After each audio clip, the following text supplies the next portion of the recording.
This man, of course, is one of the most popular men in Brazil. Let me make sure I want to make sure I have his title correct. He's actually, he actually received 1.9 million votes. Wow. Being a member of Brazil's Chamber of Deputies. This is great. I guess most votes in 2018, 1.9 million votes, the most votes for any legislator in Brazilian history. That's fantastic. Some would say popular. Yep, and now we have Eduardo Bolsonaro on this program. Apparently a lot of people in Brazil, there's an uprising there right now. You're seeing this across South America, and I'd love to ask him more about, why did I say love to ask him? Well, you will. I'm about to ask him. Let's bring on Eduardo Bolsonaro.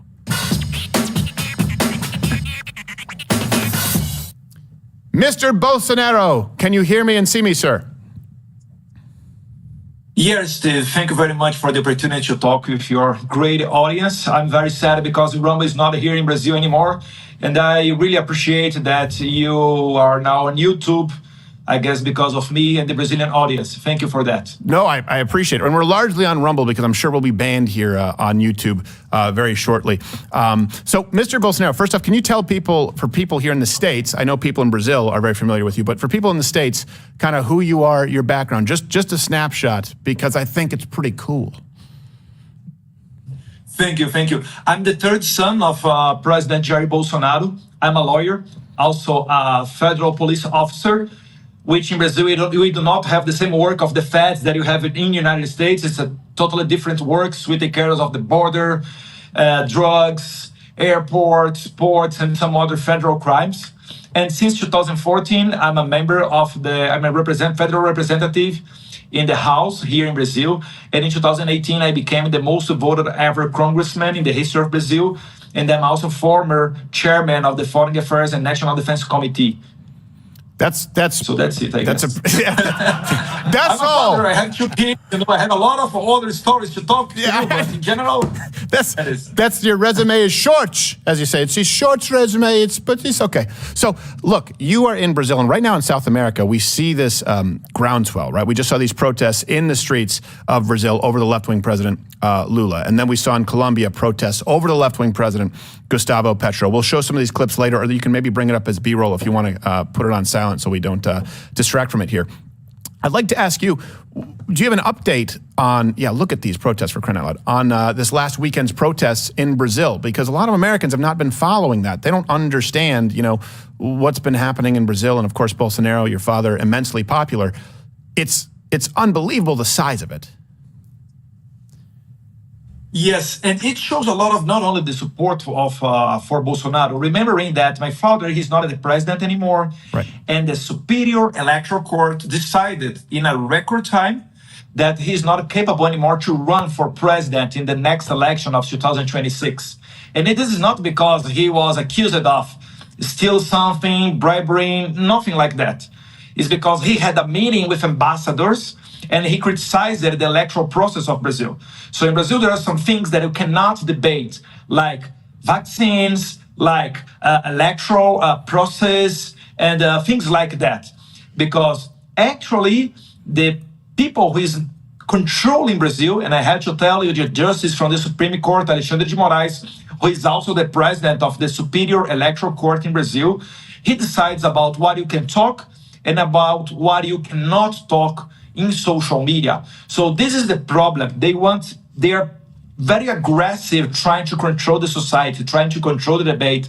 And this is hurting even Elon Musk. Elon Musk he's having a problem now because he's saying that he was receiving some orders from this justice, Alexandre de Moraes, to block people on social media in 2 hours.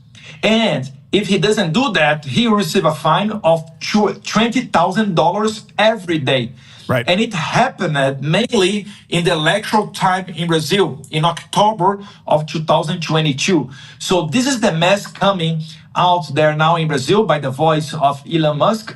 And he said that when this justice from the Supreme Court was ordering X to block profiles, to block users, he was saying that to the users do not know that these orders were coming from his hands. Right. So he was saying, hey, Elon, block these people, but do not let them know that me, Alexandre de Moraes, is blocking them. Right. And this is only one of the illegal things that he done. Well, he's actually pushing now, Marias, for people who don't know, pushing for a complete ban on X altogether to fight so-called, what he says, digital militias. And Rumble is no longer available in Brazil because they've been asked, we've talked about this, they've been asked to remove certain content creators, and they say that they won't actually play ball with that. Let me ask you this, given that that's kind of what's going on and that Lula, the current person in charge, has some control over media in Brazil, how are Brazilian citizens able to get both sides of the story right now? Because it's given all of that, it's shocking to see that many people in the street, let alone anyone at all, considering the control of media that they seem to have in the left right there in Brazil.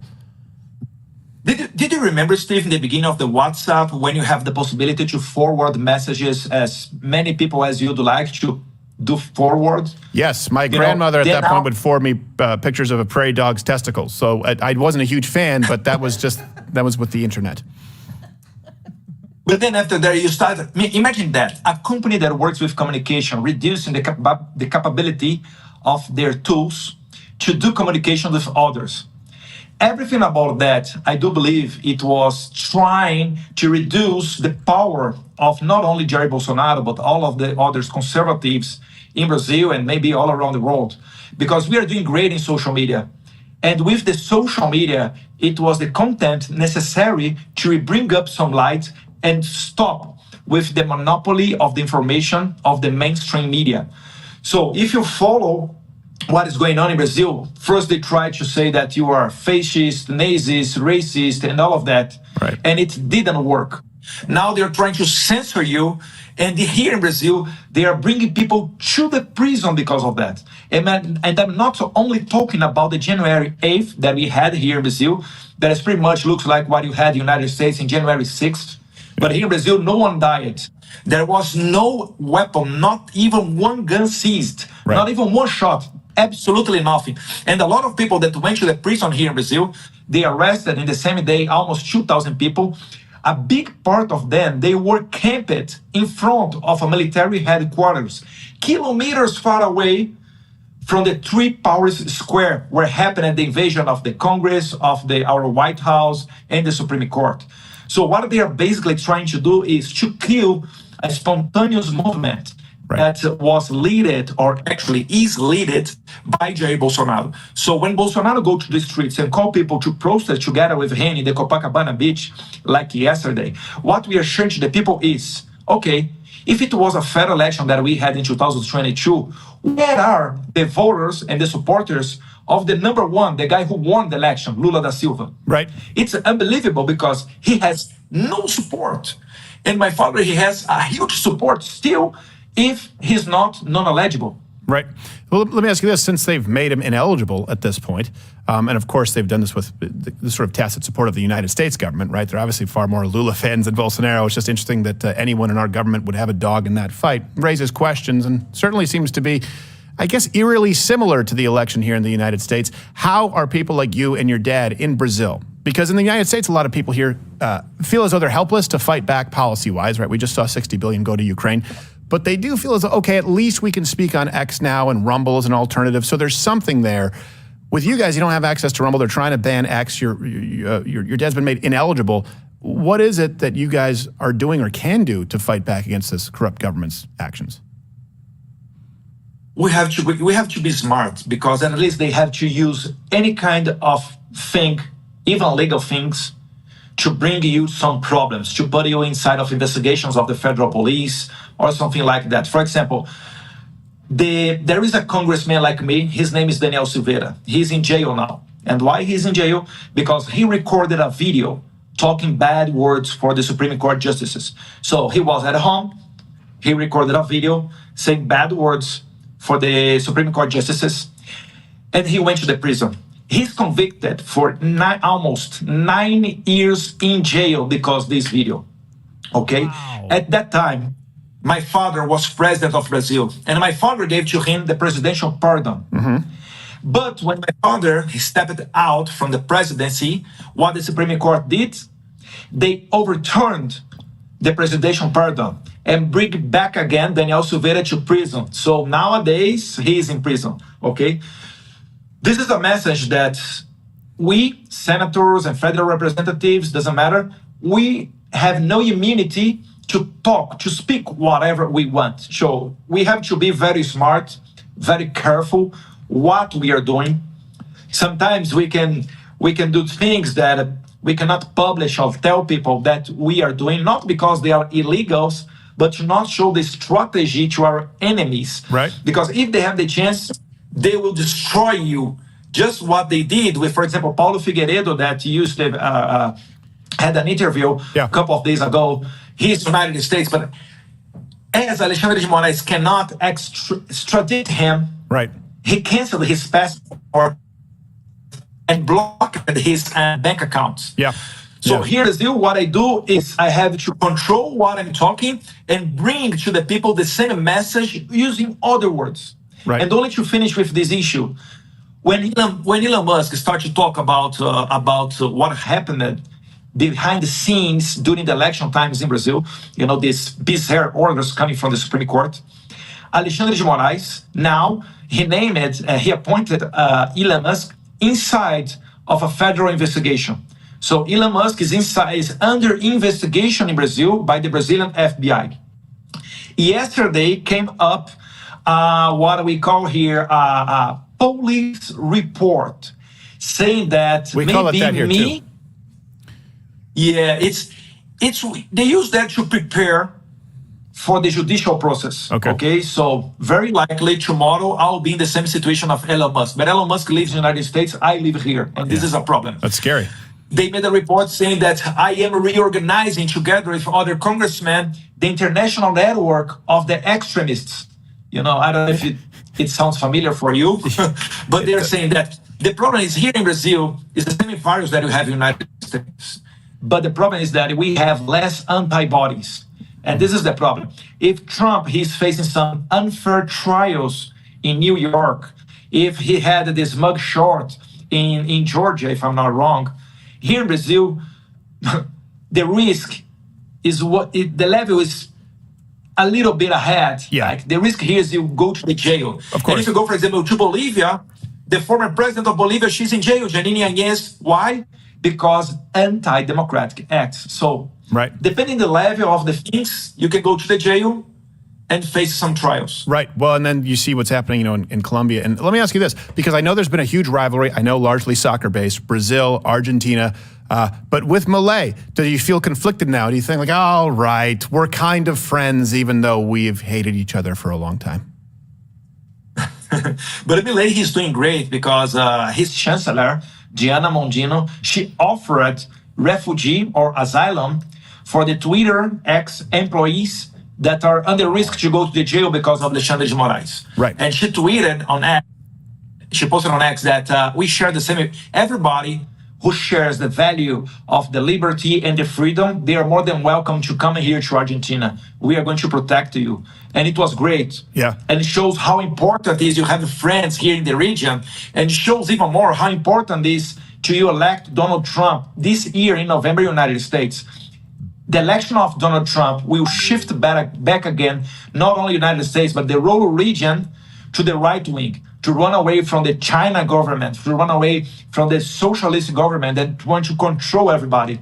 Because if you see the problems that they are having in Brazil, you have in Australia, you have in France. So this virus is going everywhere all around the world. Yeah. What makes Brazil special is because in Brazil, this virus is coming from the judiciary. And in the other countries, it comes from the administration, the federal government that they have. And more than that, finishing this comment here, Steve, is because Michael Schellenberg, who is the journalist who is launching everything about the Twitter Files Brazil scandal, he said that now the Judiciary Committee, they are putting their energy to see if the State Department of the United States somehow helped the Alexandre de Moraes, the Supreme Court, and the Superior Electoral Court. Yeah. And even more than that, because they can be together with the British intelligence. It would not be a surprise for us, especially you Americans, because you saw what happened with the suppression of the Hunter Biden laptop case when the FBI asked for some media to do not. Right, they asked him to suppress it. Oh boy. Oh, there you are. Yeah, so. Sorry, your connection cut out for a second. But yes, I heard what you were saying about the Hunter Biden laptop story. Yes, so I know you wanted to finish, but no, you're absolutely right. That was as a matter of fact, on our show, we've talked about this. It was revealed for the first time physically. Rudy Giuliani was on our show, and he said, and that's the Hunter Biden laptop. I said, wait, that's the laptop? He goes, yeah, it's right here. The FBI didn't want it. They came, took everything in my apartment. They didn't take that. That was the only thing the FBI was not interested in. And we were shocked at that point in time. Yeah, just that one thing can change an election. And then, of course, like you said, in Brazil, you add the power of the judiciary there. I mean, it's very relevant when you have a current former vice president who wants to pack, meaning add seats to the Supreme Court. They've made it known in no uncertain terms that they want to give more authority to the court, provided it's created in their image. So the best place to find you, Edward, I know on X is Bolsonaro SP. Is there anywhere else that someone can follow you and kind of stay on top of it in case they ban X in Brazil? I have all the other regular medias, Facebook, Instagram, Bolsonaro SP2. And I think I do appreciate, Steve, for the opportunity that you are giving to me. And I'll be in DC at the Capitol for the hearing of Elon Musk on 7th or May 8th. Not sure about the date, but we will be around because we think that is only the top of the iceberg. What we are looking now, things are going to be really worse on the next chapters of this story. Well, hopefully we can connect with you, and whenever you come stateside, bring as many Brazilian women as possible. We appreciate it very much. Look, everyone knows this about Brazil. Anyone who travels, like in Brazil, I don't know, they're just born models. Mr. Bolsonaro, I appreciate it. I know you're busy, brother. I'll talk to you soon.